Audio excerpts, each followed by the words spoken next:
was saying that. So, but anyways, but I'm happy for you. I'm happy for you. It's just a joke. Very much in that out to be now. Patricia, wonye. Mumpe Patricia. So, mumpe Patricia. One, Nabakosa Patricia. I want to thank you for your prayers and support that you've showed me. I'm feeling much better now. I had a throat complication where I couldn't eat, I couldn't talk, and sometimes I couldn't even breathe so well. But right now, I'm on treatment and I've been discharged from the hospital. I'm back home and I'm still alive. So I just need your prayers. Keep praying for me. Don't get so worried. I'm a strong girl, so I also need you guys to be strong for me. I love you guys so much and may God bless you. Black bigambo yatugamba yabijjawa. Black naye kati nze Black taneewuunyisa but bonna abadde basala omugambo k'oyo omwana nga bwe yajjamu olubuto. Ffenna abaana baalanga liyiseeko mu adolo. Bw'olwalira kweyo ssaawa mama omugamba mutwe gwe gukuluma aga tugende bakkebere. Olutuuka eri mu kasenge ng'ewalabu akusaba omusulo. Okitegeera?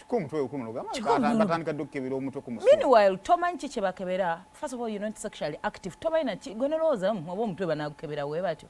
Omugamba nange omusujja guno omwana omuwala yenna kasita oweza emyaka 14 w'okaabira omusujja basooka kukebera lubuto. Naye ate aba n'abantu bino biri mu social bw'abanga muzadde we yakikoze si kiri fine naye alina byeraliikirira ate asobola before ng'ensi omanyi teri kintu kiswaza abantu abala okugamba mama wange nti ndi lubuto naye ye bw'akyewebale nnyo naye lwakuba social media mufuna bubi abantu muze ku mwana w'abandi mwogedde ebigambo Bad Black ayi mulalu we all know that. So wayogera ekintu ate nawe n'okitwala. Nita ina baluwa zeebutabiko. Manyi waliwo omuntu ebintu byayogedde gyafunye naye ng'ate kigambo kyayogera kisimba. Ye problem. Nti yes tumutadde mu kategori y'obulalu naye ate nga bwayogera ekigambo abantu bakitwala. Anti abantu bakitwala. Naye nze mulimu waliwo ekigambo semo ky'otalina twala. Okusinziira era nze bw'okitwala nga sewunya yakyogedde. Era bwe ntula nga seimo. All the people naye nawulirize bya Bad Black. Kale naye atabali bwamu magezi. Ekisooka I think wendaba omwana ono ndabanga byonna binanga obudde ku by'okumwogera ndowooza nti bikyamu. Naye ali mu kustrugglinga n'ekiddako mu bulamu bwe. So kati kino kigenda eri ba talent managers. By the way, waliwo abaana bano we batravelingidde. Waliwo we batravelingidde nnyo mu biseera bya World Cup. Yes. And twaliko awo nga ekibuuzo bwe kijja and ne tulaka video nga Patricia azina. One of the people gwe nayinaga naye omwana akuze okubeera nga akyazinaazina bino ebintu. Lwansonga nti maybe akyagezaako kugattagatta kumanya kituufu kyasobola kuzzaako. And I think si buzibu bwe naye kirimu kati muba managinga ye ayinza oba Patricia temamu planning naye kati mulina abaana abalala abato. And waliwo group ez'abawala nga bazina naye nga bo ate bakuze. Katazinira mu bato. Because Ghetto Kids tugirabanga ey'abaana abato. And Patricia alina kati okusenvula. She can still be a dancer because it is a profession. Naye kati naava waliwo omuwala oyo I'm forgetting her name. She's manyiko abantu yazina bemanyi. Nazina nnyo Shiba. Kali famous. Okay. Atali ono mubanda. Oyo muleke. Kali professional nera erinnya lye. So bwe batyo nti asobola okudda ate ku generation eddako nena asigala mu career. Naye tumulamba abaana abato bijja mu kubanga nti obuzo obuliwo. Abaana babira talented ne batambulira nnyo ku sympathy. Bwana buto.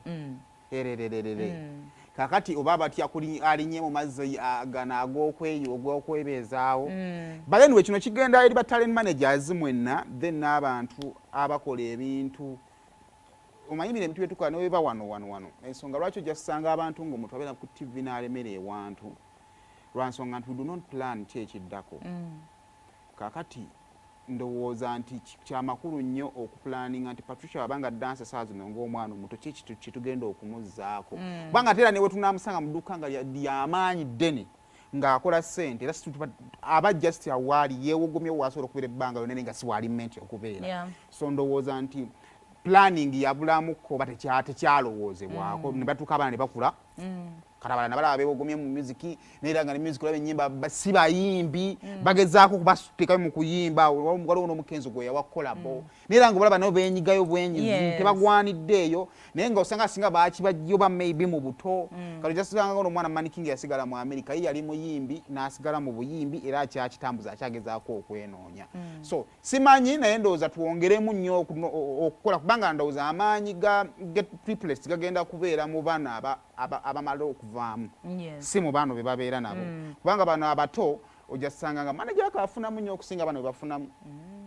ekyo kikulu kati abaana bamala okuvaawo nga kyekiddako olaba buno bu clubs obu training abaana batozanya omupiira omutani wange kaliko olaba nga baba usually omuzadde bwabanga si alinnyeemu oba gamba baki they plan for them olojja laba naddala bano abaana bafuluma ne bagenda ne bakubira eyo baba balina attachment natandikira eno remember the kids club akalingawo nga tukulaawo mpola mpola babatemera ekkubo batera obatemera ekkubo okuleka ng'oli awanduse so manager amanye naddala abaana bawala bo bagenda kula wakati ensonga lwaki ebintu ebyo bijja bwe bityo Patricia ali awo ekituufu kyakola takimanyi kakati endowooza y'abantu ye bagamba nti omuwala waabeerawo ng'ali aida alina bbeera mu balenzi naye nga si bwe kiri so ndowooza twongere essaawa zino ye engeri gy'olwedde gy'ali omuyiiza kikyayinza okuzzako era agezezaako okujja mu TV simanyi what failed naye ndowooza maybe TV could be ekirala kyasobola oyingiramu wakati tewali kibi nga kimenya muntu nga olinnya olirina